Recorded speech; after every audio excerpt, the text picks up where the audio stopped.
Buy my novel, Escape from the Village, from major booksellers online. Go to escapevillage.com. Subscribe to my Substack. Go to fountainheadforum.substack.com. Thank you. Welcome to the party, pal. This is Fountainhead Forum 73. I'm talking to Jacob Hornberger, who is running for president on the Libertarian Party in the USA, with the nomination of the Libertarian Party, and he's been a long time activist. He's got a lot of great stories to tell, and we're going to find out more about Jacob Hornberger today. How are you doing, Jacob? Doing well. Thank you, Chris, and thank you for having me as a guest. Yeah, well, my standard question to start out is, how did you become a libertarian? Well, as most libertarians, I kind of feel like I was born a libertarian, but I discovered that I was a libertarian back in the late 1970s. I was a young lawyer in my hometown of Laredo, Texas, and I'd wanted to be a lawyer since I was a kid. My dad was a lawyer. I was practicing law in partnership with him, and I figured I would spend the rest of my life practicing law. I was a trial attorney. I loved it. And then one day I walked into the public library in Laredo looking for something to read. And I went over to the political science section and saw 4 little different colored books called Essays on Liberty, volumes 1 through 4. And I pulled volume 1 off the shelf and started perusing it. And it was a real road to Damascus experience. I mean, it was just incredible. These were pure, hardcore, no compromise libertarian essays that had been published by the Foundation for Economic Education 20 years before. And here I find them in this public library, and I checked them all out, and I went back and read them again, and that's what changed the course of my life.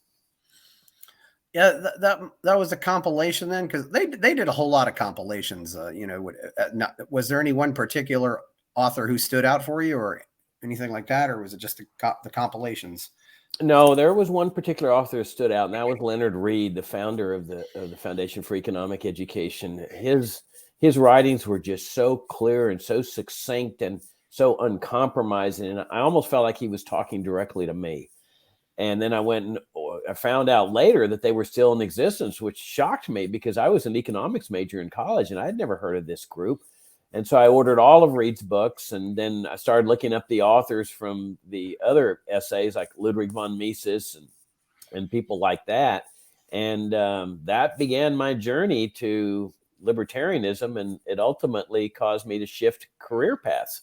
I later wrote an essay that the Freeman published, the Journal of the Foundation for Economic Education, called Leonard Read Changed My Life. Yeah. So where'd you go to college? Virginia Military Institute. VMI. I got an economics degree there. By the way, I don't know if you heard the recent news about what happened at Washington and Lee. Of course, that was their big rivals, right? But Washington Lee removed the plaque that was dedicated to Traveler. That's Robert E. Lee's horse? Yeah, Robert E. Lee's horse. Yeah, but we won't go down there. But yeah, you went to VMI, so that had to be interesting. It was still all men back at the time, wasn't it?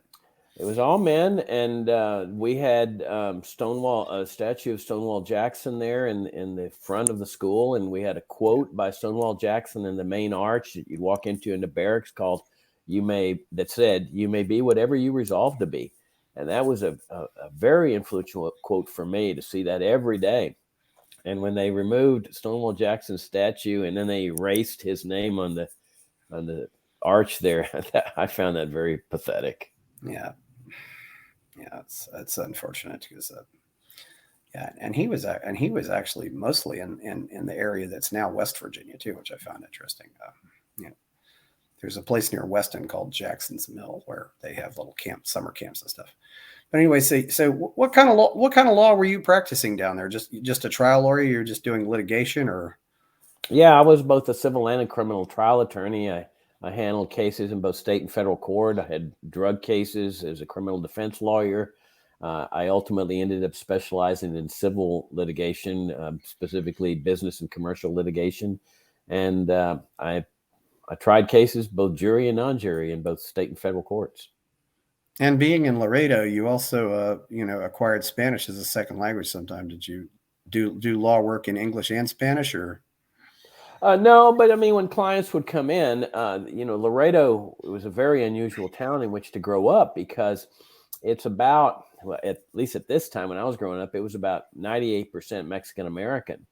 And I would estimate that based on the jury panels that would be called in to serve on as jurors, that about 25% of the population still could not speak or write English. And so it helped to be able to speak Spanish to your clients. But my dad didn't speak a word of Spanish, and it didn't hurt him at all because his secretaries would translate when the client would come in. And when you go to court, if somebody can't speak English, they've got interpreters there. And in fact, I tried one case where my client was from Mexico, it was a drug case, and he couldn't speak or understand any English. And I filed a motion with the court to assign a special interpreter to sit right next to my client and interpret or translate the entire proceedings as they were happening. And the judge granted that motion. Yeah. So it was a very unusual place to grow up and to practice law. I was in Laredo back in 2021. I also found it interesting that it was probably the craziest place in Texas I was in regarding masks. Oh, really? In what way? I mean, even more so than left-leaning Austin. And I realized that maybe there was still some influence from Mexico there. That was actually when you still had to get a PCR test to fly in. So I took a bus from Monterrey to Austin to come back into the U.S. and there was no PCR test because it was on the ground. Wow, that's an interesting journey. I don't know very many people that take the risk of traveling by road in Mexico anymore. And it was mostly Mexicans. I was one of the few American citizens on that bus. It was, I think it kind of threw them for a loop. But anyway, but there's definitely a different kind of culture down there. So how'd that impact the drug trials? How'd that impact your feelings about your opinions on the war on drugs? Well, when I was practicing law and trying drug cases, I had not discovered libertarianism, but I instinctively knew that something was wrong with this whole war on drugs business. And I had absolutely no problems trying to get people off. My very first jury trial right out of law school was in federal court. And the federal judge appointed me to represent an indigent client who was in a big cocaine case, and he was saying he was innocent. And I represented him to the fullest of my ability. My job as a criminal defense lawyer was to get him off if I could, especially since he was claiming he was innocent. And so the case, we tried it, and I figured out that the DEA had set this guy up. It was a sting. And the jury made the jury see that, and the jury came back in with a not guilty verdict. And so the DEA guys, for a while, hated my guts because I had exposed her to a little sting operation. But there's sort of a mutual respect that developed. I became, quote, friends, not close friends, but I knew them all, and we would say hello to each other in the federal building and so forth. They were guys in their 30s, just about pretty much the same age I was. They were trying hard to win the war on drugs. That was their career. And they looked at us lawyers as bad people because we were interfering with their ability to win the war on drugs. Judges were playing their part to win the war on drugs. They'd give maximum sentences in the event of convictions. And none of it did any good, Chris. I mean, we're here, 40 years later, and we're still doing the same thing. The prosecutors are saying the same thing. Though all those guys that were in the DEA are retired now. I mean, you couldn't have a better proof of the futility of this program, not to mention the immorality of it, than what actually has happened here. And yet they still don't get it. These federal judges and federal prosecutors are repeating the same stupid lines they did 40 years ago. And I could be wrong, but public defenders generally aren't very well paid, are they?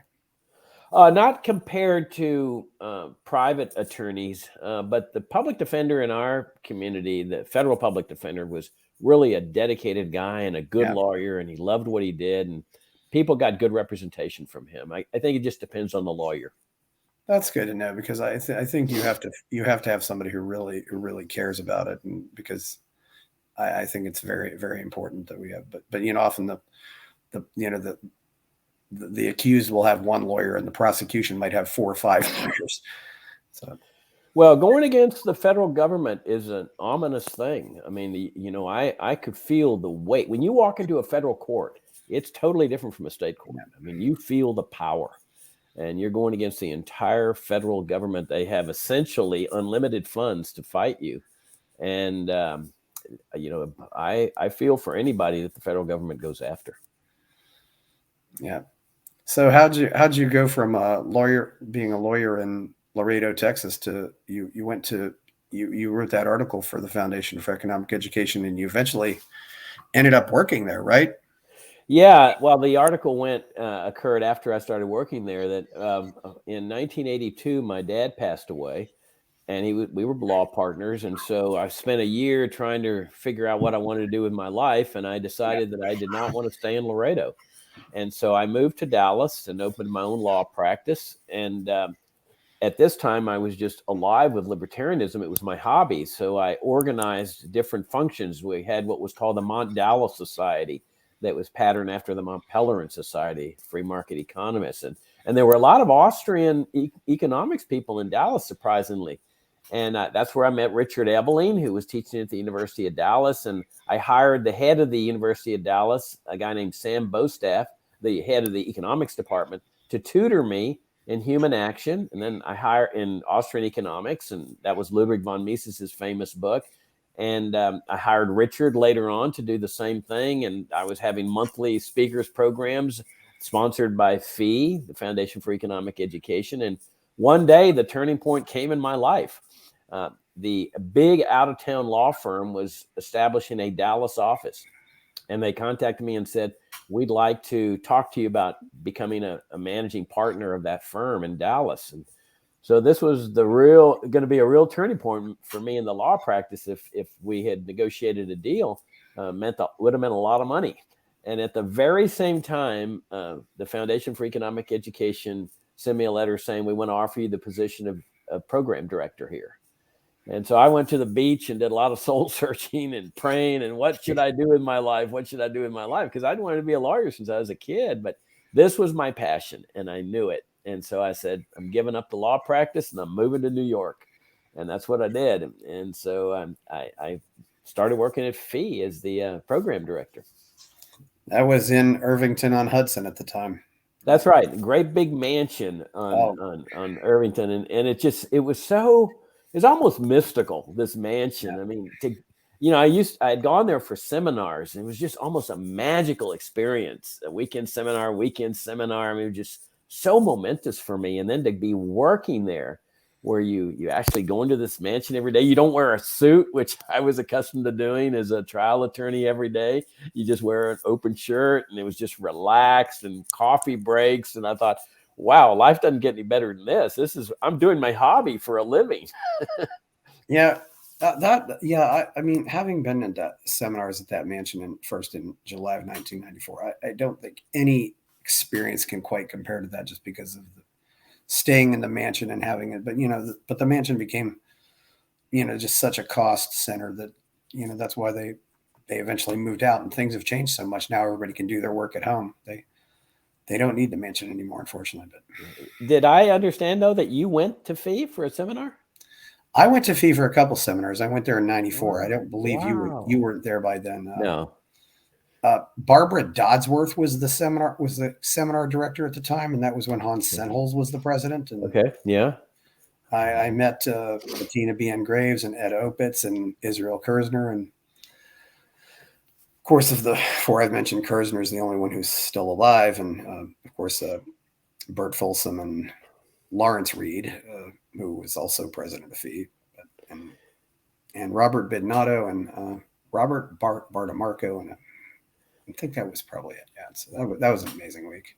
Oh, it's just phenomenal. It's very interesting that you had the same thing. Kirzner was a speaker during the programs I was putting on, and so one day I said to him, okay, for people that don't know, Israel Kirzner is one of the premier Austrian economists. He taught at New York University and is one of the few that got his doctorate under Ludwig von Mises.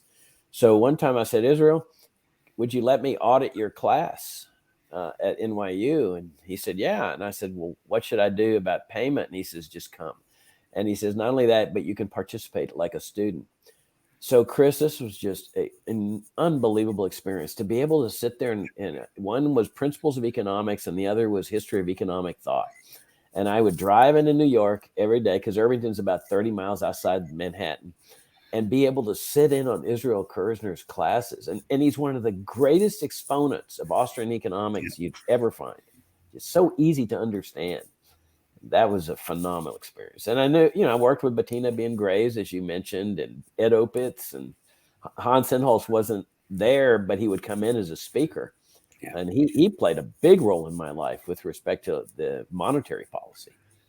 Yeah, Sennholz also got his PhD under Ludwig von Mises. Yeah.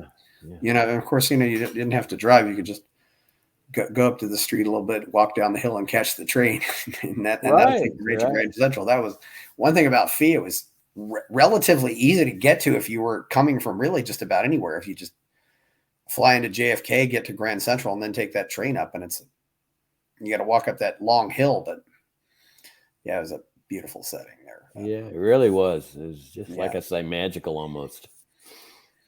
Yeah, I never got to meet Beth Hoffman, but I know she was there too at the time. There were a lot of great people there. Yeah, I worked with Beth. She was co-editor of the Freeman, along with Brian Summers, co-editor of the Freeman, and it was a great experience. I mean, it's really one of the highlights of my life. Yeah. So how long were you at the Foundation for Economic Education? 2 years. After 2 years, I said I'm going to start my own foundation. And really? And so I moved out to Denver, and I started the Future of Freedom Foundation some 34 years ago, 1989. And it was tough. It was extremely tough to start all over and start from scratch. And I wasn't an expert on the nonprofit world by any means, and but I had a choice. Should I go back to practicing law? Should I do this? And I said, I'm going to do this. And it's been a gratifying experience. I mean, there have been tough years. So we rely on donations, but I wanted a foundation that presented this pure, uncompromising libertarian philosophy. As I believe that principles are the only thing that matters. I think that it's the only way to lead America to freedom is libertarian principles. And so I've long rejected every single reform measure that libertarians come out, both in the party and in the movement. I think reform's the wrong way to go, and that the only thing that can lead America to freedom is through pure libertarian principles. I think it's the greatest asset of our movement and our party.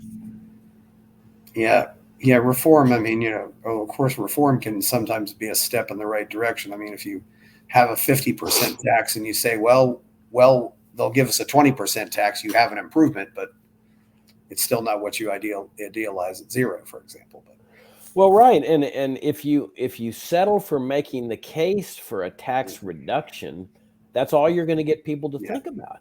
Yeah, I always think you have to ask for more than what you want. It's just like if you're negotiating a salary, you have to ask for more than what you want, and then they may say no, and then you might, and if you ask for more than what you want, you may end up getting what you want in the process. There is a tendency, if you only go after what you think you can get, that's a huge mistake. Well, that's interesting you say that, because we were talking about Leonard Reed, and Reed had a big influence on me in this. He says, if you shoot for the moon, you might hit the moon, but you're probably going to fall short. But if you shoot for the stars, you're going to get the moon plus a little bit more. And not a libertarian, but I like what Vince Lombardi says. We won't achieve perfection, but by pursuing perfection, we will achieve excellence. That's awesome. That is really an awesome quote. Yeah, that was Vince Lombardi who said that. Yeah, I didn't like him as a kid because I was a Dallas Cowboy fan as a kid. Oh gosh. I could. Did you watch the Ice Bowl? Oh yeah. I still cry when I think of the Ice Bowl. Yeah. They have.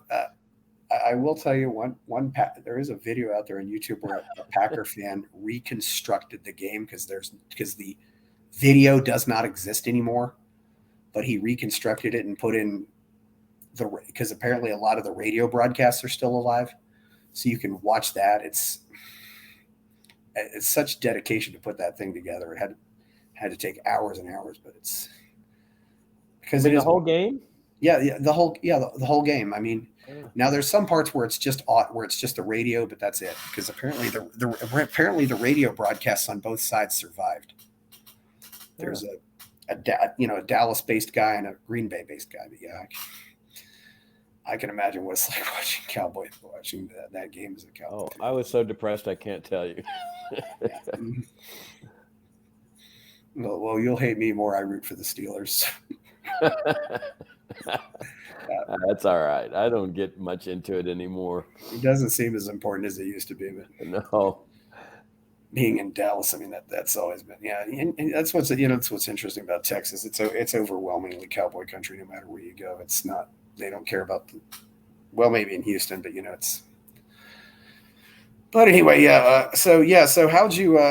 So how long have you been? How long is your foundation? What do you consider your foundation's greatest accomplishments? Well, I think without a doubt, our greatest accomplishment is that we have never compromised any libertarian principle. And that was my mission, to present the principled case for the libertarian philosophy.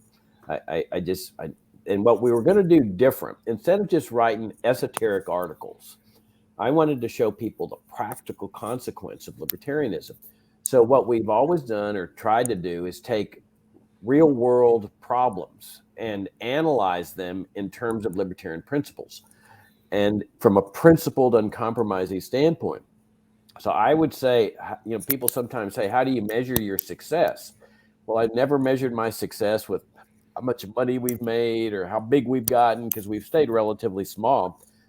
My success has always been measured by the extent to which we've adhered to libertarian principle. And I would say that we've adhered to principle 100% of the time. We've never compromised the libertarian principle.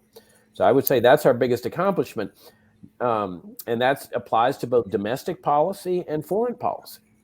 Now, as you may know, several years ago, I took it upon myself to explore the assassination of President John F. Kennedy.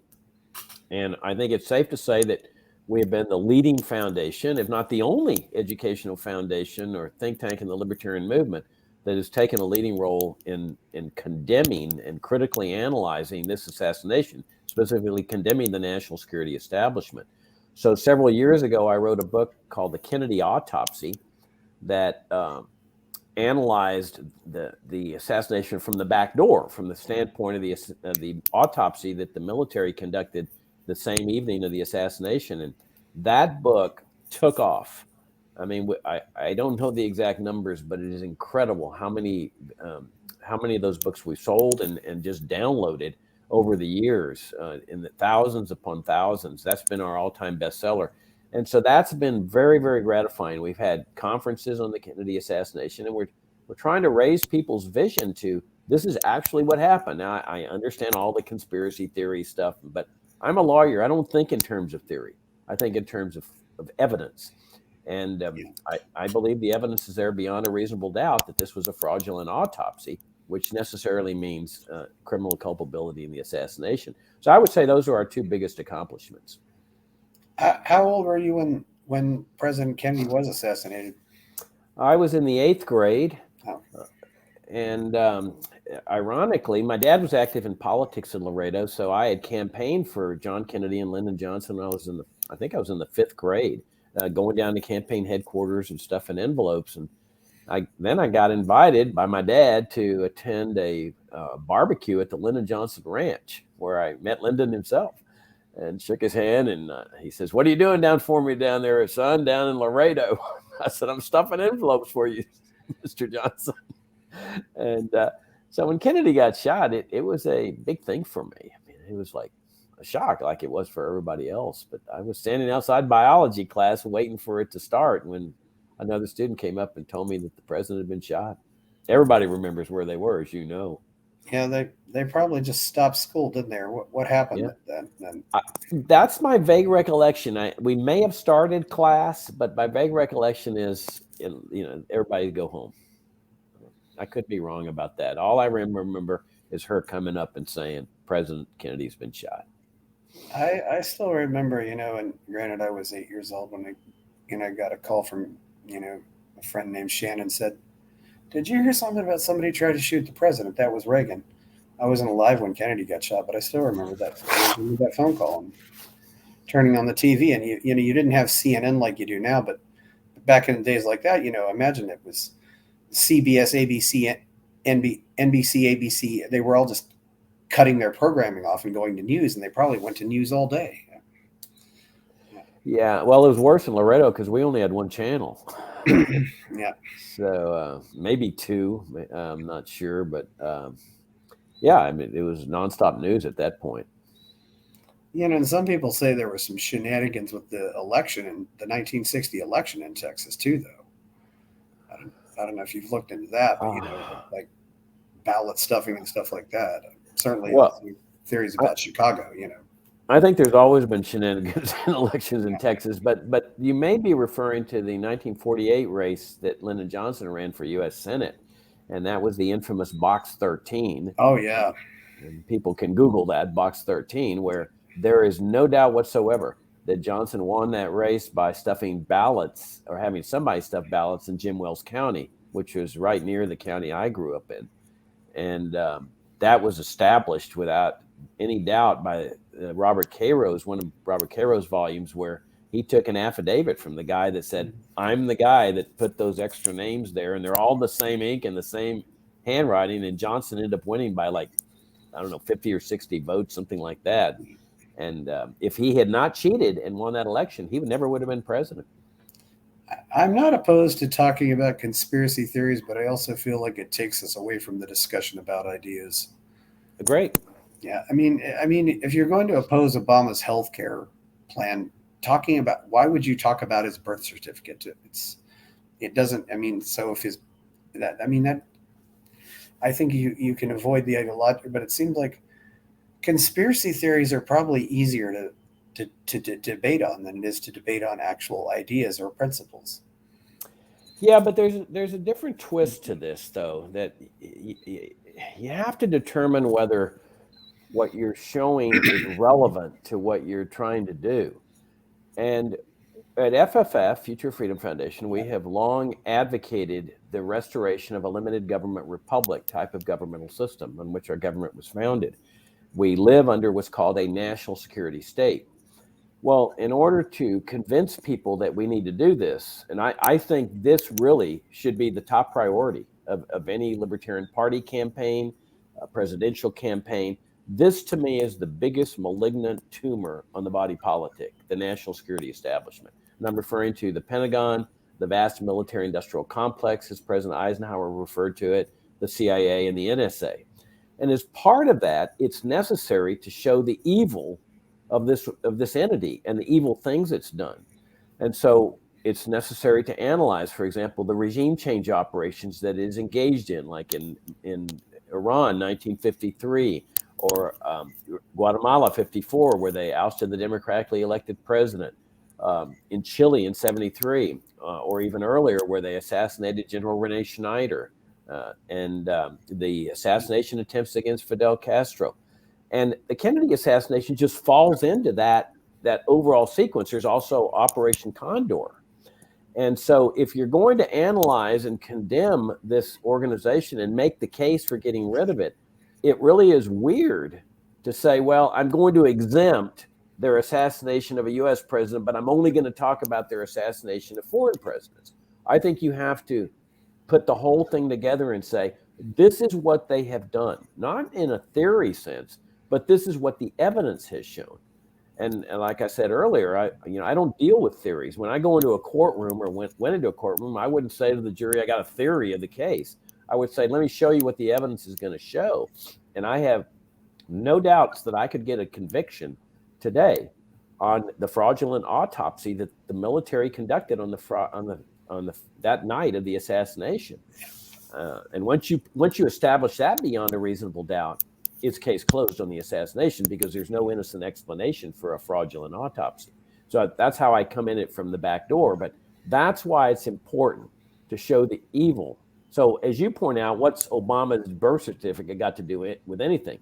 But what do the assassination and the assassination attempts of the CIA and the military have to do? They have everything to do with getting rid of this entity from our midst. And the one thing we've learned is if they'll do something to the foreign governments, they'll eventually do it to Americans as well. Well, that's right. And they have the power to do it to Americans. That's the thing, is that, and the courts have upheld this power, that they have the power to assassinate Americans. This is why it's so monumental. And this is why I continue to emphasize the evil of this type of organization. It's a totalitarian-like organization that wields omnipotent powers. Well, you can't ever be considered free when you live under a government with omnipotent power. And assassination is one of those powers. The courts will not interfere with them. They have the final call on who gets assassinated and why. And torture, we've learned that the courts will not touch them on torture.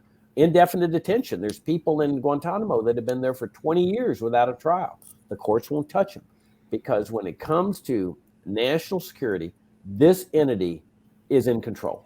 They are the ones that are operating the government in a sense. And this is established by a guy named Michael Glennon in a great book called National Security and Double Government. Glennon is a professor of law at Tufts University, former counsel for the Senate Foreign Relations Committee.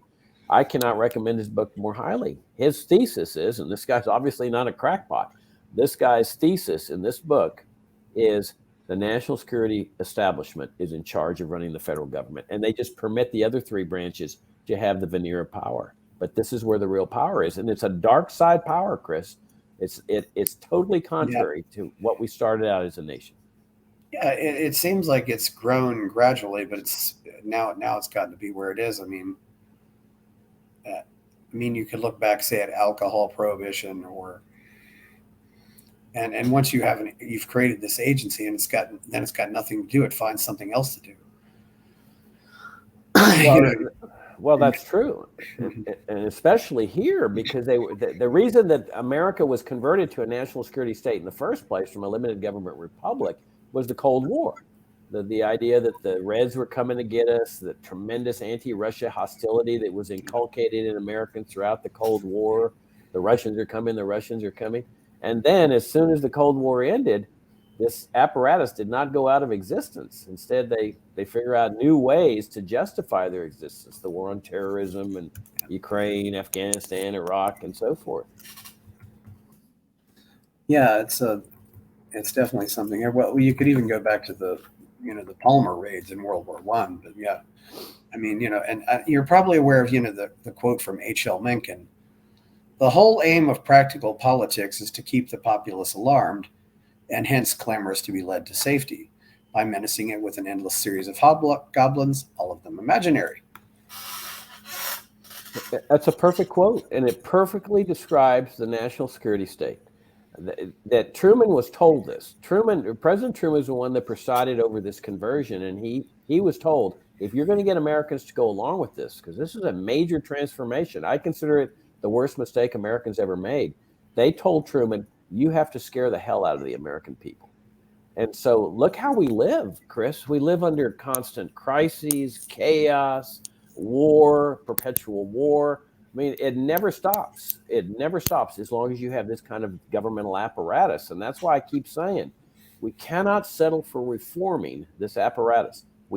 It's a malignant cancer. We have to remove this tumor entirely and restore a basic limited government republic with just a fundamental small military force, and get rid of this huge apparatus that has no legitimate part in our society. And maybe policing should just go back to the local level. Absolutely. I mean, the FBI has proven to be really a national Gestapo. There's absolutely no reason why America should have this type of national police force. In theory, it sounds good. We're just going to protect you. We're going to prosecute the violent people. But as we've learned, it turns into a Gestapo where they're spying on people. They target Martin Luther King, saying that he's a communist, and they do their best to destroy his life through blackmail. It's run by this guy, J. Edgar Hoover, who is really a totalitarian dictator. He would have fit in perfectly in any totalitarian nation. So on balance, you're better off getting the federal government out of enforcing crime and leaving it to the state and local governments to do that. Decentralization of power. Yeah, and maybe we should probably get the feds out of passing a lot of laws that they pass, because they pass laws about things that really have nothing to do with, that are completely local interests, or at least state interests. It's out of control. I mean, this is the administrative state, the regulatory state, the welfare state that you're talking about, the tax state. So we've been talking about the national security state. That's the war state. But over here, the welfare state, the managed economy, the administrative state it's a totally different ball of wax, but it's horrible. I mean, and this is what has long distinguished my foundation as well as my political campaign for president, is that I don't make the case for reforming this system like so many libertarians do. They want to reform it. I make the case for dismantling. And the reason for this is that if you want to achieve a free society, you cannot settle for reform. Because if you reform an infringement, you're just leaving that infringement intact. Now, you may be improving life, but you're not achieving the free society. In order to achieve a free society, you have to do two things. You have to identify what the infringement is that's preventing you from being free, and then you have to remove it. And you have to make the case for removing it. And if all you do is make the case for reforming it, then you've settled for a permanent infringement and the denial of liberty. Yeah. And that's why what I propose is fundamentally different from what many other libertarians propose. Do you think America has become less trusting since the Kennedy assassination? Because it seems like that was a time when everybody trusted everybody, and therefore people trusted the government as well. Oh, there's no question about it. I mean, people really did trust the government in November of '63. That's why nobody asked any questions. Well, I wouldn't say nobody asked questions. People were very unsettled with what happened and how the investigation was shut down immediately. I mean, federal officials don't operate that way. It was shut down immediately on the assassination of Lee Harvey Oswald. Federal officials don't operate like that. If you assassinate a president, they're going to pull out all the stops and investigate for months to make sure they got everybody. So people were not settled with it, but by the same token, they trusted the government. It was unimaginable to think that the military and the CIA had orchestrated and carried out this assassination. It took decades to make the case. And from what I've heard also, there was also this attitude of, when it happened, the feds came in and told, like the Dallas police and the local police said, get out, we'll take care of this. Well, you're absolutely right. In fact, that's one of the real dark side aspects of this, is that a lot of people don't realize that this was not a federal offense at that time to assassinate a president. And so the federal government had no jurisdiction. Secret Service, Justice Department, FBI, CIA, Secret Service, nobody had jurisdiction on this at the federal level. Only the Dallas County authorities did. Lyndon Johnson makes a call on Friday night, and all of a sudden the FBI is there telling the Dallas authorities, turn your evidence over to us. And then Lee Harvey Oswald is assassinated, and everything comes to a stop because Johnson is putting out the word that national security is involved here. And the idea is that, this could be the first strike of a Soviet nuclear attack, and we don't want to go to nuclear war, so we've got to shut this thing down. It was all a bogus rationale for shutting down the investigation. But let me give you an idea of this trust matter. That at Parkland Hospital, the Dallas County medical examiner, Dr. Earl Rose, who was a very competent professional pathologist, says, I'm going to do this autopsy, which he was required to do under Texas law, because this was a criminal offense and there was going to be a criminal prosecution, presumably.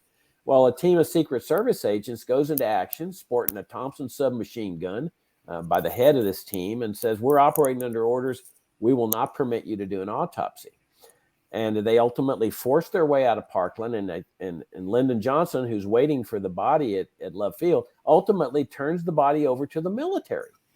Nobody asked any questions like, why the military? This is a civilian nation. It's not like Kennedy's been killed on the field of battle.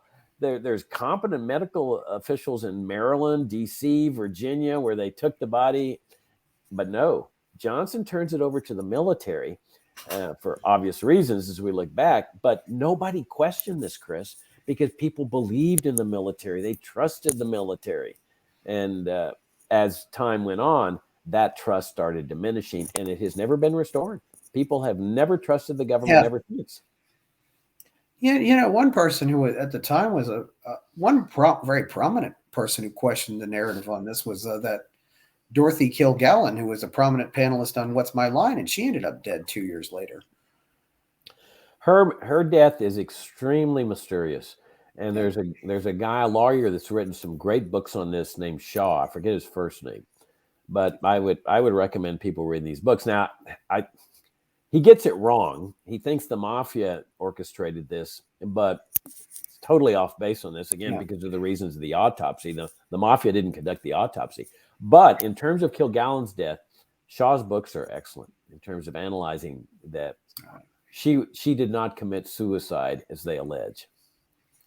Yeah, well, there's also been, some people tie this also in with Marilyn Monroe, who was before Kennedy, and of course, our Robert F. Kennedy and Martin Luther King too. I don't know if you've looked into those that much, but yeah, not very much. Bobby Kennedy's death looks strange to me. I've never delved into it, but the notion that he had gunshots fired in the back of his head when Sirhan was in the front of him seems to me very odd. But I've never delved into it. But Kennedy never bought the official narrative, and so that they certainly had motive to get rid of him, because if he had gotten to be president, he would have had the full force of the federal government to reopen the investigation, like with a new commission or something. So there's certainly motive, but I don't have enough evidence there. What I've delved into is the assassination of President Kennedy. And there's given the fraudulent autopsy. Now, if you focus on Dealey Plaza, the conspiracy theory people have a point here. I mean, what they're really saying by crying conspiracy theory is that you can't prove this beyond a reasonable doubt. And if you focus only on Dealey Plaza, I agree with that. I mean, there's mysterious things like the magic bullet theory, but that's not enough to convict. But if you look at the autopsy was always their Achilles heel. If you look at the autopsy, which everybody agrees was conducted by the military, you can easily prove now, especially because of the Assassination Records Review Board in the 1990s, this was a fraudulent autopsy. It therefore was part of the cover-up. You recall I said that they got that body out of Parkland to prevent an autopsy there. That's how you know they were part of the assassination, because that scheme starts at the moment that Kennedy's declared dead. And so that's when I figured that out, primarily through a book called Inside the Assassination Records Review Board by a guy named Doug Horn, who served on the Assassination Records Review Board on the staff in the 1990s. Horn did not focus on Dealey Plaza. Horn focused on the fraudulent nature of the autopsy. And by the time I finished volume 5 of his 5-volume book, I had no doubts that Horn had proven that this was a fraudulent autopsy. Yeah. And of course, you can still go visit Dealey Plaza and see what's there, and just look around if you want to at least get a look at the the site where all this happened. Since obviously, what do you think about RFK2's campaign right now and what he said about this? Well, I find it kind of strange with respect to this aspect of it, because he obviously read a great book, he says he did, called JFK and the Unspeakable by James Douglas. It's a fantastic book on the assassination. In fact, it's the book that I recommend to people when they're first getting into this. It doesn't delve into the autopsy, but it's the overall context, the Cold War context of the assassination. And so Kennedy says the CIA killed my uncle. And I think he also believes they killed his father. But let's stick with the uncle, with President Kennedy. I believe that too. But he doesn't know how to make the case. There's an old saying: nothing worse can befall a good cause than to have it ineptly defended. Yeah. And he ineptly defends it because whenever he's challenged, what makes you believe this? He says, well, I read this book, which to me is weak. Here's the other bizarre aspect. He doesn't call for the abolition of the CIA. Yeah. So here's a guy that's convinced that the CIA killed his uncle, but he doesn't want to bring himself to calling for its abolition. I find that so weird. I mean, if you really believe that this is a murderous organization, why would you want to keep it in existence? And he obviously is of this mindset that he can appoint his own director, that he can rein in the CIA, that he can control it. Well, how did that work out for his uncle? That's what John Kennedy did. He fired Allen Dulles. He fired his 2 chief deputies. He puts in his own CIA director. And how'd that work out for him? Kennedy doesn't realize is that you cannot reform cancer. You have to get rid of it. Yeah. And that's what distinguishes my campaign from his and everybody else's. Because I'm the only candidate in here saying, dismantle this evil entity. Yeah. Does every government eventually go from being benign to malignant cancer? I mean, does history show us any example of how you can keep a government benign? Yes, the United States of America. I mean, if you take the period from the time the Constitution calls the federal government into existence to around the early part of the 20th century, 100 years. Now, let's eliminate slavery. We will all agree that slavery was a horrible exception to the principles Yeah. of liberty. But if you set that aside and a lot of minor examples like tariffs and so forth, this is the most remarkable period in history. I mean, just think, no income tax, Chris, no Social Security, no Medicare, no welfare state, no farm subsidies, no immigration controls, open borders for immigration, no gun control, no drug war. This lasts for 100 years. That's a pretty long track record, 100 years. And the result was this bountiful, prosperous nation, a peaceful nation. Okay, there were some wars like the Civil War and the Mexican War. But in terms of what we've seen in the 20th century, which was a huge monstrosity of death and suffering and war and impoverishment, the 19th century Americans proved that there's a way to establish a peaceful and prosperous nation. And so I point out that when people ask me, "What's your model?" That's my model. We can restore that, get rid of the income tax, the Social Security, Medicare, Medicaid, the warfare state. We were a limited government republic. We had a small basic military force, no CIA, no NSA, no Pentagon, no military industrial complex, no foreign military bases. If we restore these principles that existed, say, in 1890, it wasn't a perfectly libertarian panacea. I'm not suggesting that. But if we start there and then build on it, we have the potential in this country to show the world the greatest, freest, most prosperous, and harmonious society in history. And that's why I'm running for president. Not to say I'm a better person to manage this system. My campaign is saying, let's change the system. And that's what I'm trying to do with the American people is let's establish a new system that replaces what we've got today, but builds on the founding system that we had before.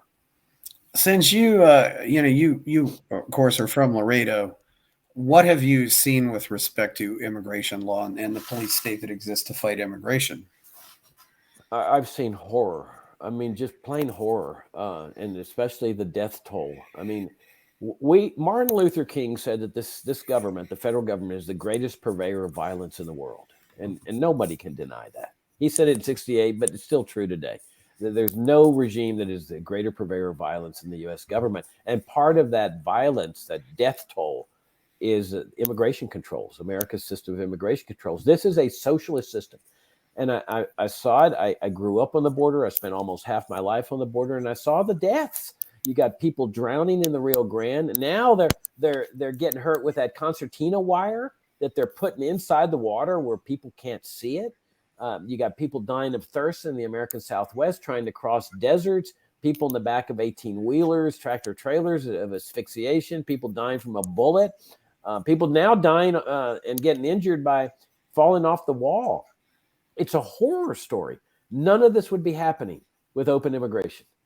People would be free to cross borders normally, like human beings, just cross or take a plane or a bus or what have you. And so that's the biggest thing, is the horror. But the other thing is the economic aspect. Like I said, this is a socialist system. It's based on central planning. Government officials are centrally planning the movements of millions of people. They can't do it. This is the cause of the chaos and the crisis perpetually on the border. I've seen this crisis and chaos forever, all my life. And people say, oh, well, it's because Biden has open borders. That's ridiculous. There are no open borders down there. And that's the other aspect of this. You have a police state along the border. I grew up in this police state. You've got highway checkpoints where they stop people who have never been into Mexico and they search them without a warrant. They come onto ranches and farms without warrants. I grew up on a farm on the Rio Grande. We hired illegal immigrants. They were the hardest working people I've ever seen. And the Border Patrol had the authority, legal authority, to come onto our farm without a warrant, trespass onto our private property. And if they found our workers, bust them, take them away. And then they've got boarding of Greyhound buses. You have roving Border Patrol checkpoints where the Border Patrol just drives around and stops whoever they want. I was victimized by this one time when I was in high school. They just pulled me over for no reason at all, just to cause me to open up the trunk to search. This is the police state. So to answer your question, there's the death toll, there's the police state, and there's the socialism that is the root cause of this perpetual crisis and chaos. Yeah, and this also shows how it impacts other people. You know, I've also heard stories of bone marrow donors being denied entry. You know, somebody needs a bone marrow transplant, and the bone marrow donor is coming from another country, and they don't let them in. I mean, or you know, another case where, and I've certainly talked to people who wanted to marry somebody foreign, and boy, that can be a real nightmare. Oh, yeah. Yeah, because they think you're marrying somebody to get them in. And my favorite case, though, was when a guy who lived in Peru, his Peruvian girlfriend wanted to come to his father's funeral, and they didn't let her in just for 2 weeks, 2 or 3 weeks. That's all she asked for. And they said, no, you can't come in and go to the funeral. So they are vicious. This is what people don't realize. This is a vicious machinery, and it's enforced with a ruthlessness. When people say Biden has open borders, people have no idea. You've got a border patrol, immigration, police state down there. I mean, concertina wire? Concertina wire is what they use in wartime. What is that? It's this kind of barbed wire that's used for war, that if somebody crosses it, they get slashed up. And so to defend your position in a wartime situation, surround your position with concertina wire. And it's all bundled up. It's kind of like rolled. So it's impossible. And it's all sharp. So it's impossible to get to your concertina wire without being totally cut up. So it's like that rolled. It's still like in circles. Yeah. Yeah. Okay. I think I know. Yeah. I have an idea what you're talking about. Yes. Because I mean, because a barbed wire, a regular barbed wire fence isn't a big deal. I mean, you just crawl under it. Exactly. Or you open it up. Yeah. Or you cut it. Yeah. But concertina wire is totally different. It's a wartime measure. Yeah. It's a wartime measure. I mean, and that's this whole thing is, you know, the military, again, this is a police issue. It's not a military issue. And where do you think immigration paranoia comes from? That's a fascinating question. I think part of the big problem we have is that we've all been born and raised under this system. I think that when they first introduce a system like this, there's a lot of resistance because people know they're going to lose their liberty. And this is really an assault on our liberty, freedom of association, freedom of contract. But I think there's so much belief that if you open the borders to the free movements of people, that the whole world would come here. 8 billion people, you hear that all the time. Oh, they're going to come and get on welfare and stuff. And so people are just naturally attuned to the status quo. That the idea of lifting this whole system just frightens them because it's such a massive change. But let me tell you something. If you lifted all the immigration controls today, free movements of goods, services, and people across borders, there would be no crisis tomorrow. Nobody would even think about it. Why? Because now people will be coming over here naturally. They don't have to become American citizens. They can retain their citizenship. You wouldn't know who was a foreigner or not any more than you know today. When you go to McDonald's today and you hear somebody speaking Spanish in the back, you don't know if they're a Mexican citizen or not, and you don't care. You don't go back there and say, "Can I see your papers, please? Because I don't want to buy a hamburger from a foreigner." And Walmart doesn't check people coming and saying, "Well, we're only going to sell to citizens." And that's how open borders work. You're dealing with people as human beings, but it's so hard, I think, for people to accept that kind of monumental change when they're so accustomed to what they've been born and raised under. You know, and from what I hear, a lot of these immigration restrictions aren't really popular in border areas. It's somebody, you hear somebody in Ohio or Pennsylvania screaming about illegal immigrants, even though they're 1,000 miles away from Mexico. Well, especially with respect to this wall. I mean, they actually, the Trump administration used eminent domain to steal people's property. I mean, I told you I grew up on a farm on the Rio Grande. I mean, what they did is they went and stole people's property that was adjoining the river to build this wall. And sometimes they had to build the wall out from the river, so the person's property is separated by the wall. He's got some of his property on the other side of the wall up to the point of the river, and the other side on this side of the wall. I mean, it's just a total Berlin Wall monstrosity, Chris. And there was a lot of people upset over that they were essentially using eminent domain to steal people's property. But people in the borderlands, I told you about Laredo. Everybody, 25% of people not being able to speak English. There's an affinity across Mexico. It's important to keep in mind that this was all part of Mexico. This was the land that President Polk stole through the Mexican War. Now, Texas had already gotten independence, so it's a little bit different case. Yeah. Nonetheless, all this area was the northern half of Mexico. So it stands to reason that people feel comfortable interacting with people on the other side of the border. They don't need a fence or a wall to separate them. It's ridiculous. Yeah, well, it was an invasion of disputed territory. I mean, we've had a lot of interesting wars. I mean, since you do speak Spanish, what kind of outreach have you done in Spanish? Well, in my campaign website at jacobforliberty.com, I post videos regularly attacking both Republicans and Democrats from a principle standpoint, not on a personal standpoint. And some of those are in Spanish, and especially the ones on immigration, because look, I'm not naive. If you did a poll of Hispanics across America, I would say the vast majority of them would say, oh no, we can't have open borders, because they've never heard the case for open borders.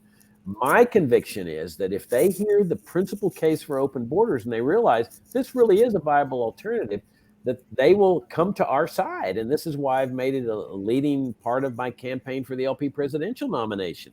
This is a big targeted audience for us, because every Hispanic's got to feel sympathy when they see people dying in the Rio Grande, little toddlers, and getting cut up by concertina wire and so forth. And so a lot of my campaign videos there are oriented toward Hispanics that speak Spanish, but I'm also oriented toward illegals. And I tell illegals, don't ever think that you've done something wrong here. Okay, you've broken the law, but in a moral sense, you've come over here to work, sustain your life, help your family, and that's what God wants you to do. And so even though they say you're a criminal, for me, the real criminals are the federal judges and the federal prosecutors. And I once gave this message. My cousin and I down in Laredo, we had a Christmas show for illegal immigrants at the detention center outside of town. The sheriff let us go in there and do the Christmas show. And my cousin was a rock and roll singer, and he still is, as a matter of fact. But he was in college at the time, so we had this show where he sang songs in Spanish. And the illegal immigrants, about 100, 150 or so, that they greatly enjoyed the show. And in the middle of the show, my cousin turns over the mic. He said his throat was hurting a little bit, and it was all by design. And I told these immigrants, I said, never, ever think you're a criminal. The criminals are the federal judges and the federal prosecutors and the immigration people that put you here. And we were never invited to give another Christmas show there. But that's how I use Spanish to advance these principles. I can imagine. I think that would be very cool to see how Mexicans or any Hispanics celebrate Christmas, because I bet they just have a great party. Well, these guys, they were very mystified in what we were doing there. And as my cousin started singing these songs in Spanish around Christmas time, the tears were just welling up in these guys. I mean, it was a very emotional thing. And then when I gave my speech to them, they got great big smiles on their face, because they've never heard this before, that they hadn't done anything wrong in a moral sense. So it was one of the most gratifying experiences with respect to immigration that I've ever had. Some very fond memories of that incident inside the detention center at Laredo. So let's look. What experience do you have running for office? You ran in 2000. You ran in 2020. I believe you ran for Senate once and a few other things. Can you tell us a little bit about that? Yeah, because that's an important point that I want to make in this campaign, and I intend to make in this campaign all the way up to May, because I'm not naive here. I've got a tough row to hoe. The party is dominated by the reform-oriented mindset. I'm fully aware of that. The party resists. Most people in the party resist this principled message. And my argument is your standard presidential campaign, I said this 3 years ago, is a loser message. This reform message is a loser message. I don't know how often voters have to tell us this. They keep telling us over and over and over again, and yet we still keep running the same kind of reform-oriented campaign. So in 2002, I ran for Senate, U.S. Senate in Virginia, against the most popular governor in the history of the state, John Warner. He'd been married to Elizabeth Taylor, the actor. Guy was tremendously popular. And this was at the height of the war on terrorism business. They were getting ready to invade Afghanistan, Iraq. Yeah. So I ran a campaign based on pure principle, like I'm doing here. Abolish Social Security, Medicare, Medicaid, the whole kit and caboodle that I'm running now. Well, the Democrats didn't run anybody because they understood they couldn't beat Warner. But the LaRouches ran a candidate, and she undoubtedly got the Democrat vote, because no Democrat's going to vote for me. I mean, I'm over here calling for the repeal of Medicare and Medicaid and Social Security. Nonetheless, I got 7% of the vote statewide. More than 100,000 people took the time to come and vote for me, which proves that this principled message is a winner message. And I had a bare bones campaign. Now, 3 years ago, the Libertarian Party was involved in primaries in various states. They're not binding.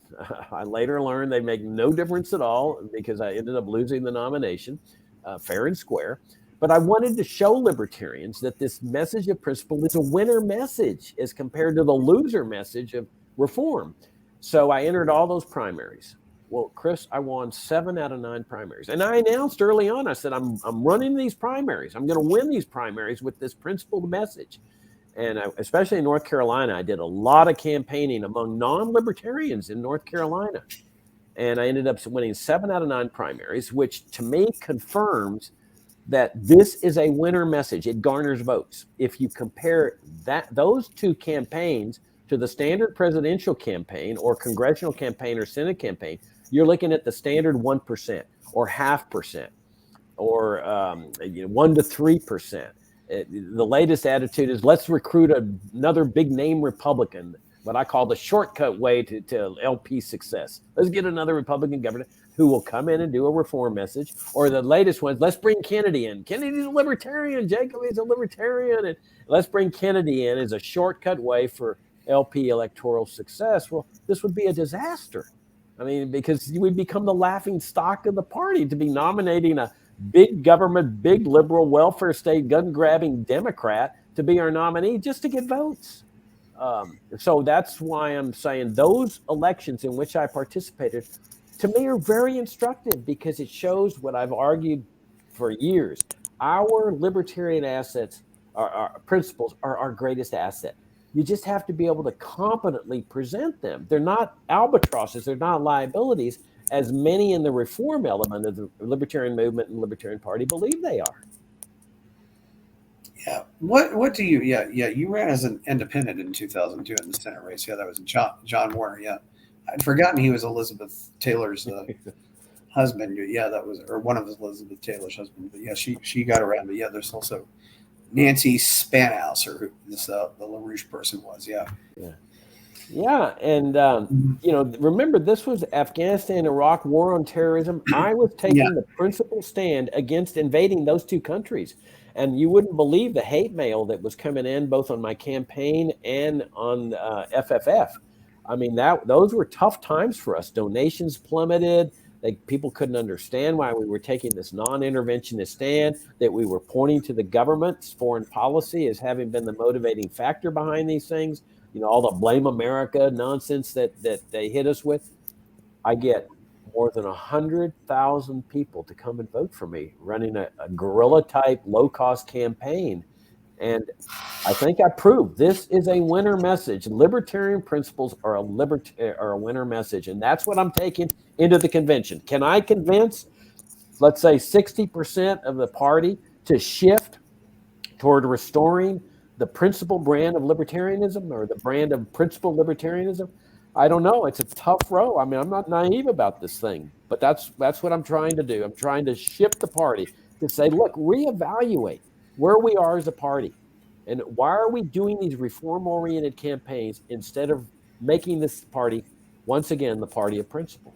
If I can succeed in that, I will win this nomination. If I cannot, I will lose it. It's that simple. What do you think about working on single issues, like getting to, working with other people to get marijuana legalized, or working with others, say against the death penalty, or because it seems like there seems to be some success on if you go after a single issue, but With what respect to? Are you talking about the party or the? Well, that libertarians should at least work with other people who necessarily aren't libertarians on a single issues. Like, meaning not everybody who wants to legalize marijuana is a libertarian. Oh yeah, no, I have no problem with that. Yeah. I mean, alliances are formed on single issues, and if you get rid of the drug war, now keep in mind that, I'm not one of those that just calls for legalization of marijuana. I want the entire drug war over, legalize all drugs, and so I think it's incumbent on a libertarian presidential candidate to make that case rather than just settling for marijuana legalization. But in terms of working with other groups on single issues, absolutely. I mean, what do we care if the drug war is ended? What do we care if 90 or 60% of the advocates for drug legalization are liberals? The point is getting rid of the drug war. True. Who are some other past candidates that you really admired, who ran for either president or ran for office anywhere? Oh God! Inside or outside the LP? I don't. Nothing comes to mind in terms of deep admiration or anything. I mean, I just don't generally think in those kind of terms. I mean, I have heroes, ideological heroes, like Ludwig von Mises and Leonard Reed, but people that run for public office to me are just regular people running for public office. Did you get to meet Leonard Reed? I did. And unfortunately, I knew very little about libertarianism. As you know, that once you discover libertarianism, you can't understand why the whole world doesn't see what you see. And so I didn't have enough knowledge to really interact with him. But one day at one of the summer seminar, or at the summer seminar I went, he sat across me at lunch, just the two of us. There's a little 2-person table. Yeah. And so I was prepared to ask him this question. And I'm a lawyer. I was prepared to argue either side. So I said, Professor Reed, if all the people unanimously in a community vote to have a socialist system, and they want a socialist system, and they install that socialist system, would you say that's okay? See, and I'm ready to argue either side. Well, he sits there and thinks and thinks and thinks and ponders, and he gave me the very worst answer you could possibly give. What do you think his answer was? No. He says, I don't know. Oh. Well, how do you argue with I don't know? I was prepared to debate either side. He says, I don't know. Did you also get to know Mrs. von Mises? I did. And that was primarily through Richard Ebeling. And in fact, that's kind of a funny story too, that one time Richard is invited over to Margaret Mises's apartment in New York City for tea. And she was probably 90 or so. And so he takes me, and she agrees that Richard can bring me as a guest. And so we have tea and little cookies and stuff. And so she says to me after we finish this, she says, would you mind washing the dishes while Richard and I continue talking? Because she and Richard were very close friends. And I said, oh, of course not. And so I took the dishes. I was scared to death because it was obviously really fine china. And I was carefully washing the dishes. And at the end, she gives me a copy of Omnipotent Government, Ludwig von Mises's book, where she inscribes, for a job well done, Margaret Mises. And she smiles at me and says, no one will ever know what the job was. Yeah. She is a delightful woman, just absolutely delightful woman. That would have been a great time to have been at FEE.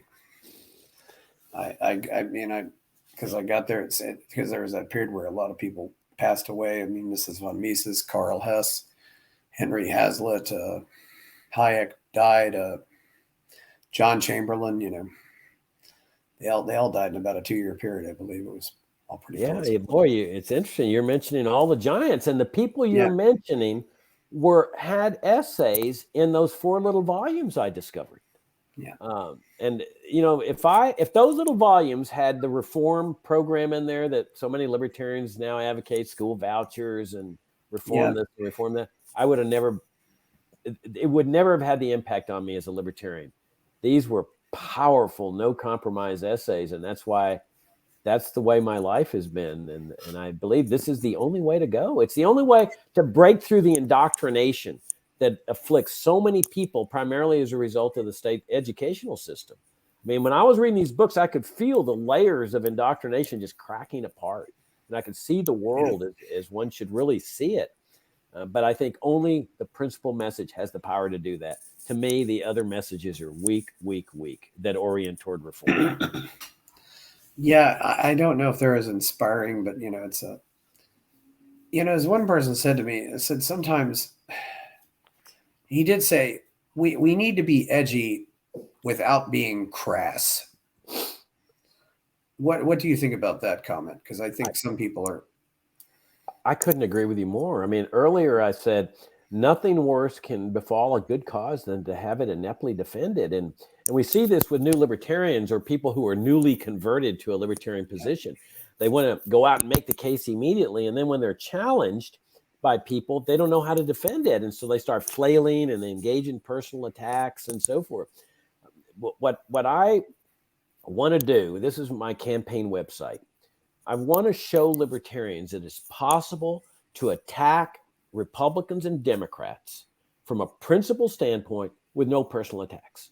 And so I post videos about 3 times a week that are about 3 or 4 minutes long. I attack DeSantis, Trump, Haley Barbour, Kennedy, Biden on various issues. But I want to show people this is how I would run a presidential campaign if you were to make me your nominee. I would go after these people with pure libertarian principles with no personal attacks and none of this flash in the pan type of stuff, what they call a macho flash or something like that. I wanted to show this. So 3 years ago, I showed, okay, you can win elections. Like I won 7 out of 9 primaries. I proved that. I have no interest in entering into the primary thing again. And now I'm proving to people that you can attack Democrats and Republicans from a principle standpoint with no personal attacks. And that's my kind of a dual message here that I'm trying to send people before the convention in May. Yeah, I think we get too much into it. The tendency of attacking. I mean, you can attack ideas without, it's one thing to say that's a stupid idea. It's another thing to say that's a stupid person. But sometimes we, but what have you learned since 2000, and has your strategy changed any since then, or? No, I maintain the adherence to the same principled message. Like I say, I think this is the only way to lead America to freedom and the world to freedom. It's the only thing that will cause people to reevaluate where they stand. And so I'm, like I said, 3 years ago, I wanted to show libertarians that this is a good message, a solid message. You can win elections. And now I want to show libertarians you can attack Democrats and Republicans because there's this affinity for Republicans in this party. I call them Republican light libertarians. And they organize their campaigns around Republican light measures, school vouchers, Social Security reform, healthcare reform. And it's sort of the Ron Paul voters. They're trying to get the Ron Paul voters who are all Republicans. And what I'm trying to show people is, and they give attaboys to Republicans. They endorse people like DeSantis or whatever, and because of his healthcare views. And what I'm here trying to show people, Chris, is that Republicans are not our friends. We should never open a revolving door between the Republican Party and the Libertarian Party. I mean, the Republicans come in here back and forth like, no big deal, I'll be a Libertarian Party candidate. I see a fundamental distinction between the Libertarian Party and both political parties. And so as people will see at my campaign website, jacobforliberty.com, I attack both of them equally. Kennedy one day, Biden another day, DeSantis, Trump, To me, they are all responsible for the destruction of American liberty and prosperity, and we have to go after them equally. There's often been a cliche among libertarians that everybody's a libertarian. They just don't know it yet. Do you still think that's true, especially after the way America and the world behaved in 2020? No, of course not. I mean, look, one thing about being in this movement a long time is you realize there are people that will never accept our philosophy. I mean, I have relatives, close relatives, that they look at libertarianism. They don't want to have anything to do with it. They've examined it. They understand it. They want nothing to do with it. And so the idea that the whole world is libertarian, that's just pure nonsense. But I do believe that there are a critical mass of people out there that are libertarians, and that we need to be orienting toward them. I don't think they're found in the Republican Party. I don't think they're found in the Democratic Party. I think if you take, for example, there's 50% of the electorate that don't vote. That's where we should be looking, because those people are not voting for a reason. Now, some of them are just apathetic, but I think there's a large number of people there that are disgusted with the system. Just disgusted. But they need a principled type of campaign to bring them out and cause them to go vote. And I have no doubts that I got a lot of those people when I ran for Senate, because I ran like this principled kind of campaign back 20 years ago. I got 7% of the statewide vote. And I have no doubts that a large number of them were people who don't vote, that said, this guy is going after the system, not the people, but the system. And I think that's what we need to do. And then we find the people that are libertarians. See, what I've concluded is our job as libertarians is not to make libertarians. It's not to convert people to libertarians. I think that's impossible. It's to find the people who are natural libertarians, people like you and me, that just are waiting for libertarianism to be presented to them, and they go, aha, I'm a libertarian. That's what I think our quest should be, is to find those people. And I think that's a huge number of people. What do you think about various attempts to reform voting, like ranked choice voting or approval voting or star voting? I don't get really excited about it. I mean, I don't question it. People make a good case sometimes for ranked choice voting. Sometimes I don't quite understand all the ins and outs, but my mind orients not toward reforming how we vote, but more toward what do we need to do to achieve a free society. Now, I don't want to discourage those people. If that's what they want to devote their lives to, that's fine. But reforming the system is not my cup of tea. I want to live in a free society. This is one of the reasons I'm running for president again. I really want to experience what it's like to live in a free society before I die. I may not achieve that. A lot of libertarians have died without achieving that, but I haven't given up hope. And in order to achieve a free society, you have to make the principal case for liberty, and you have to spend your time doing that. So a Libertarian Party presidential candidate that goes out making the case for ranked choice voting, for me, it's just a waste of time. I want that presidential candidate to be making the case for the free society to the American people, because it's got to be an exhilarating thing, Chris, to live in a genuinely free society. I mean, I would love to experience what that's like. What do you think about the Free State Project? Well, I think it's been a fantastic boon, a positive. It was a very clever way to bring publicity to the libertarian cause. I don't know how successful it's been in shifting New Hampshire. I suspect it has been, because I hear that there's a lot of libertarians now being elected in the New Hampshire legislature. But I think it's been a lot of fun, and I think it's been so constructive in highlighting the libertarian philosophies. On balance, I think it's been fantastic. And I've spoken at Pork Fest and their Winter Fest several times, and it's always a fun experience. I think you mean the New Hampshire Liberty Forum? Yeah, that's it. Yeah, that's usually in late February, March. Yeah, that's a good event. Yeah. Yeah, except that it's too cold at that time of year for a South Texas man. Well, I think they do that as a contrast. I mean, if you're not really into camping, you might want to go to the Liberty Forum instead. It's Pork Fest. I mean, they're very different events. Extremely different, but don't get me wrong. I stay in a hotel or a motel when I go to Pork Fest. I don't camp out with all the rest of the thousands of people there. Yeah, sometimes I think our biggest hope for liberty is, well, what do you think about Bitcoin? I don't make any judgment on it one way or the other. What I advocate is a total free market monetary system where there is a total separation of money and the state. And I don't want government involved in money. There's no reason for government to be involved in money. Friedrich Hayek, the Nobel Prize winning libertarian economist, Austrian economist, called it the denationalization of money. And then let the market decide. The market may turn toward Bitcoin or gold or silver or American Express banknotes or what have you. But my philosophy is, instead of promoting a particular type of money, it's better to promote liberty. And that's making the case for the separation of money in the state. Yeah, well, Bitcoin, I think, makes the case for separation of money and state. But I think there's basically this attitude that we can't fix the system by voting, so we'll try to go around that and create a system that they can't mess up.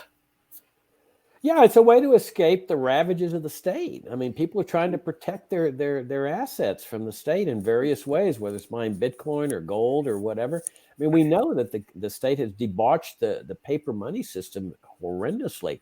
But I continue to say that even though you're trying to protect yourself from the state and what it does, you cannot forget that our primary aim is to achieve the free society.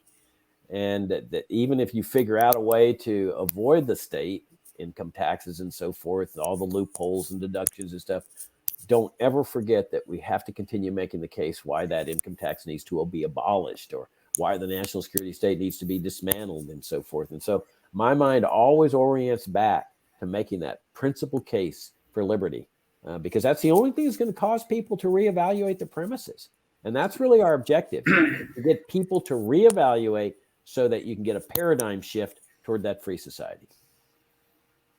How important do you think the arts is? I mean, whether it be Robert Heinlein, Ayn Rand, or say, or also say a movie like Dallas Buyers Club, or singers like Jordan Page.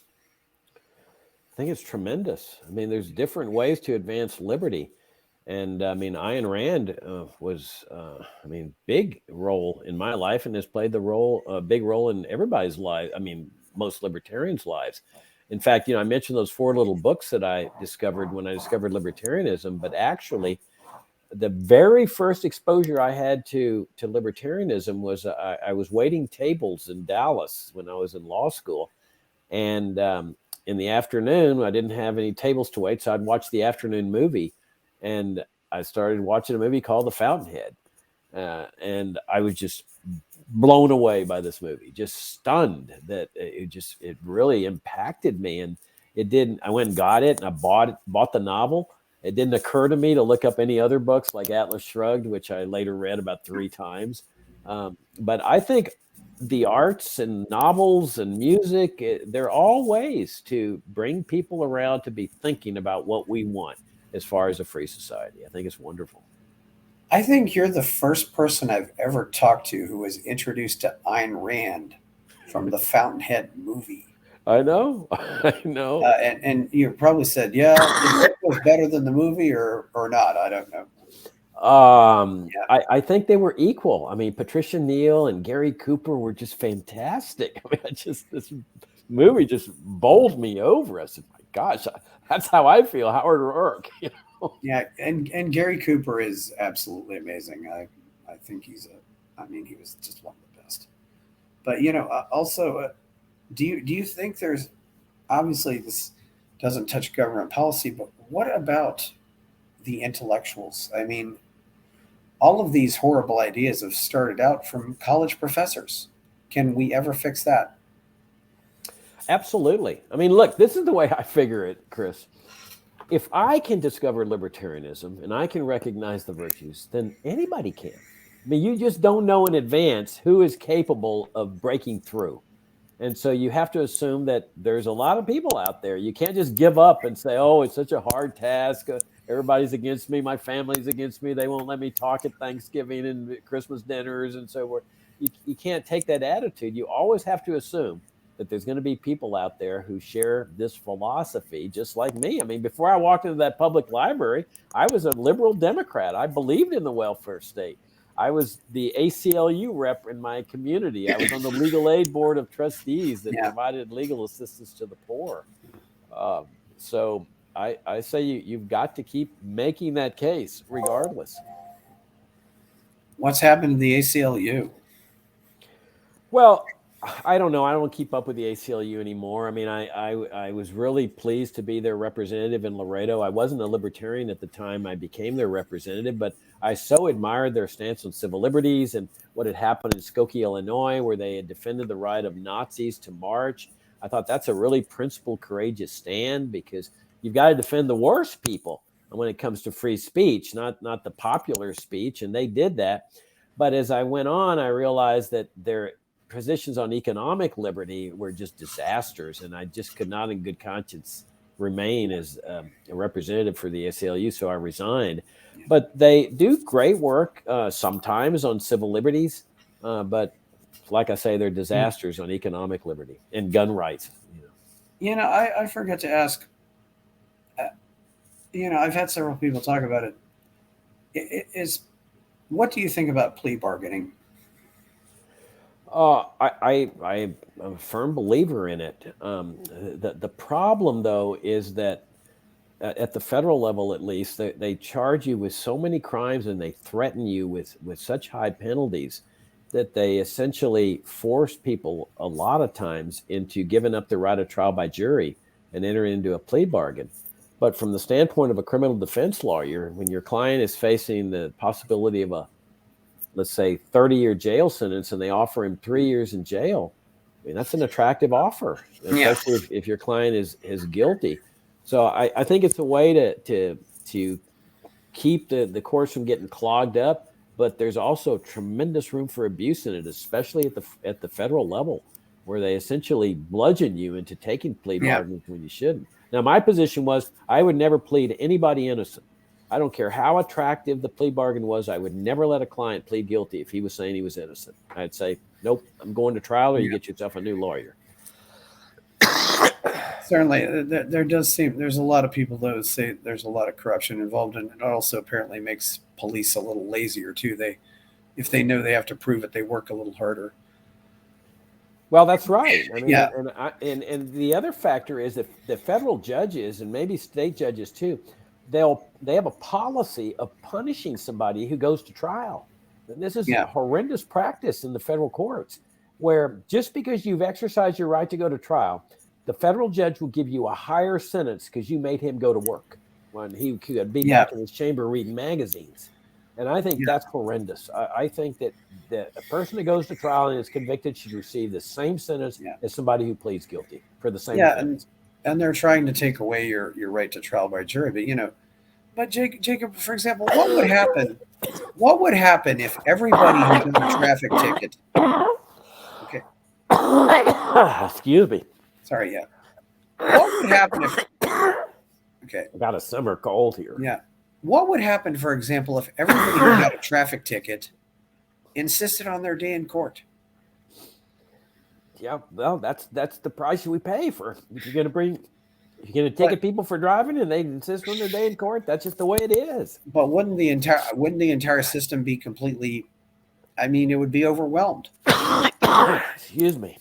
Yeah. I don't know. I don't think so, but most people don't want to contest their traffic ticket because most people are guilty. And so they'll go in and say, can you give me a good deal on this? And if the prosecutor's overwhelmed, they'll say, make it a non-moving violation or something. Yes. Oh, and by the way, this show is not legal advice. It is not financial advice. It's not tax advice. Just make sure everybody knows that. Not legal advice, not tax advice, not financial advice. Excuse me. Sounds like you're not in a good place right now. I got a summer cold here. Yeah. Maybe you got it from Memphis. I don't know. That's possible. Yeah. You're referring, of course, to Freedom Fest. Just so yes. We just got back from Freedom Fest. This is my first show since Freedom Fest. I got to give my card out to a lot of people. I hope everything works out. So Anything you want to say before we go here? No, I think you covered it all. I mean, this is a really nice interview, and thank you for having me, and thanks for giving me the opportunity to answer your questions to a full extent. Yeah. It's nice. Well, yeah, and you're at what's your website? JacobForLiberty.com. Jacob for Liberty, is that FOR or the number 4? FOR. Okay, yes, JacobForLiberty.com, and that's the preposition for. I'm Chris Baker. Please like, follow, subscribe, and buy my novel Escape from the Village. And that's it. We are out.